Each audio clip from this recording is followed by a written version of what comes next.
Hello there.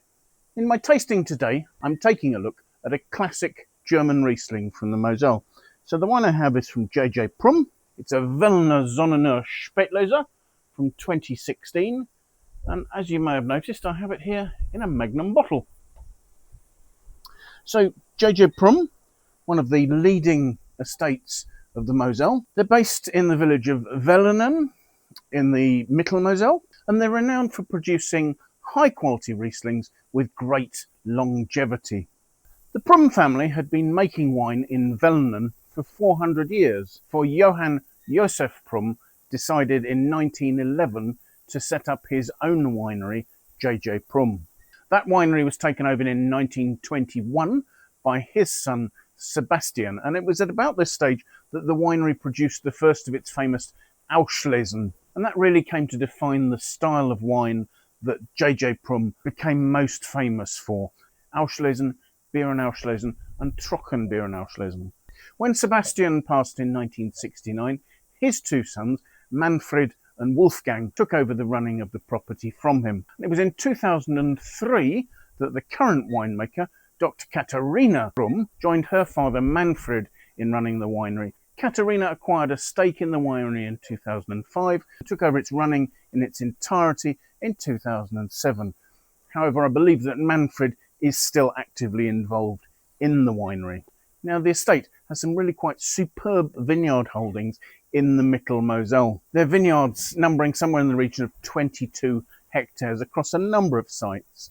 Their principal holdings are Erstelanger vineyards, the main one being Wehlener Sonnenuhr, where they have 5 hectares of vines. But they also have vines in the Zeltinger Sonnenuhr, which is the contiguous vineyard in the neighbouring village of Zeltingen. As well as the Sonnenuhr vineyards, they have vines in the Grache Domprost and the Bernkastler Badestube. The Zeltinger Sonnenuhr is an excellent site, named after a sundial that sits in a very steep vineyard. Evidently the vineyard has a gradient of 70% and is aligned to have a south-southwest exposure.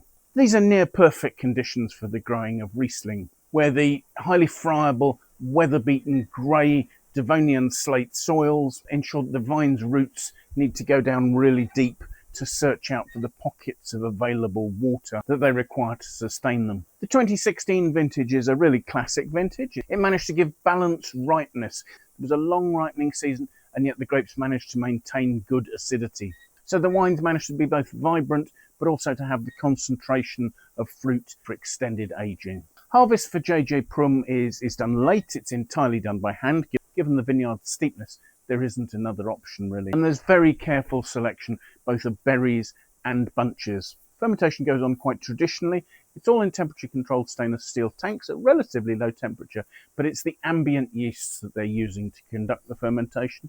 And the wine is then bottled young to maintain its freshness and purity. Now, the predicted drinking window that I've seen for this wine ran from 2019 to 2045. That having been said, I have this in a Magnum, and that's a format in which the wine will age more slowly. So let's have a look at the wine, shall we? First thing that strikes me about this is the vibrancy of its colour. It has a lovely depth, which is partly a result of the age, but also possibly the wine's concentration.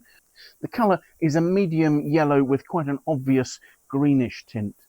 I'm swirling the wine is only labelled as having 8% alcohol, so I'm not expecting that the alcohol will necessarily give it body. However, the grapes having been late harvested and the wine only having 8% alcohol, I'm assuming there's likely to be a reasonable sugar level. Notes I've seen suggest there should be residual sugar in this wine of between 60 and 70 grams per litre, so the wine will be reasonably sweet. So let's see what we make of the aromas, shall we?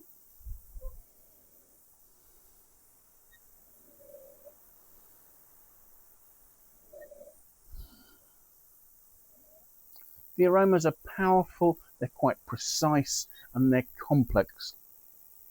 The most forward of which being a liminess, but actually quite a rich, almost sort of waxy lime note, behind which there are mineral notes, slight gunflint fermentation aromas. There are some hints of lovely tropical notes, guava and peach, and possibly even just the start of some sort of petroleum kerosene sort of development notes. There's plenty going on in the aromas. Their vibrancy shows they're still quite youthful, but their complexity manages to hint at their development potential. So let's have a taste.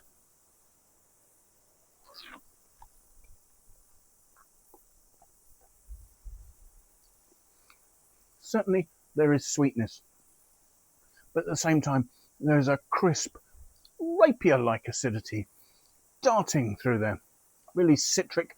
There's a wonderful, fresh, mouth-watering sensation. Yet at the same time, there's quite a honeyed, peachy, clean sweetness that's balancing that vibrant liminess really well. I can really feel myself salivating, and yet I'm not left with the feeling that that crisp acidity is harsh or sharp. It's beautifully in balance with some really concentrated, limey fruit. Again, the limey notes, they're rich, they're waxy, they're ripe. They move on to those more sort of passion fruit, peach, sort of stone fruit notes, and yet come back to a crisp, clean, citric nature at the end of the finish, where again those slight mineral notes and a hint of salinity and a wonderful complexity are actually very appealing. The flavours have a pungency and they're lasting really well. Frankly, this is a wine that to my mind still seems very youthful. It's just at the beginning of showing developed notes, and they really do hint at this being likely to be a wine that's on an exciting journey. I've always been a big fan of German Rieslings, and particularly those from the Mosel, because of their vivacity, their complexity, and their ability to age. I have absolutely no doubt that this wine, particularly in this format, would be very happy aging out to at least 2045 and still be offering some really fantastic, complex, delicious drinking and still be showing this wonderful fresh fruit. It is so concentrated. I took a look at the Wine Searcher aggregated critic score for this wine, and it's earned 93 out of 100. I think that's a completely fair score. I do think there probably are critics who are lovers of German wine who might rate this 1 or 2 points higher, and I wouldn't argue with them either. I think it's both a delicious and a beautifully poised wine. So thank you so much for watching. I do hope you've enjoyed the tasting. If you have, it would be fantastic if you'd press the like button. That would really help. If you're watching my tastings and enjoying them, do please consider subscribing. That would really help me to build the channel.